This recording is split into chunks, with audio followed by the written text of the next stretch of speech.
طالب دین رات میں کسی جلسے سے واپس ہو رہے تھے تقریر کر کے.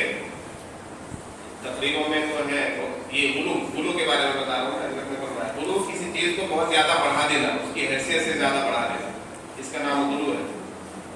تو تقریروں میں تو بہت سے لوگوں کے نام اگر دوسرا آدمی لکھ رہا ہے ہمارے نام کو بڑھا چڑھا کر تو کوئی حرج نہیں, لیکن خود اگر ہم کہیں کہ ہمارے نام کو بڑھا چڑھا کر لکھا جائے, بولا جائے, لیا جائے تو یہ غلط بات ہے, یہ قابل تعریف نہیں ہے.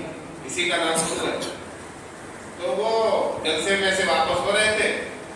حضرت علامہ صاحب اب کہا کہ کوئی گاڑی نہیں ملی اسٹیشن جانے کے لیے اور رات کا معاملہ ہے, کہاں جائیں گے؟ تو ایک ہوٹل میں پہنچے کمرہ لینے کے لیے. تو ہوٹل والا بھی اوپر دوسری منزل پر ہوٹل بند کر کے تالا لگا کر سو رہا تھا. اب وہ نیچے سے آواز دے رہے, کئی آوازیں جب دی ہوٹل والا ہوتا, ہاں بھائی کون ہے, کیا بات ہے؟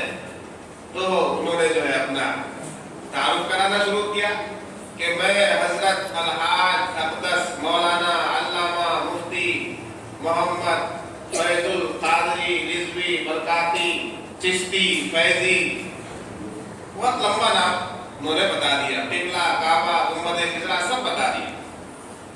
اب جو ہے ہوٹل والا بھائی اتنے لوگوں کے لیے تو کمرہ خالی نہیں ہے, بھائی جتنے لوگوں کا آپ نام لے رہے اتنے لوگوں کے لیے تو ہمارے یہاں کمرہ خالی نہیں ہے, تو آپ جا سکتے ہیں. وہ پھر واپس کھڑکی بند کر کے سو گیا اور حضرت جو ہے باہر ہی پوری رات سردی میں ٹھٹھرتے رہے. تو غلو کا کبھی کبھی نقصان بھی ہو جاتا ہے.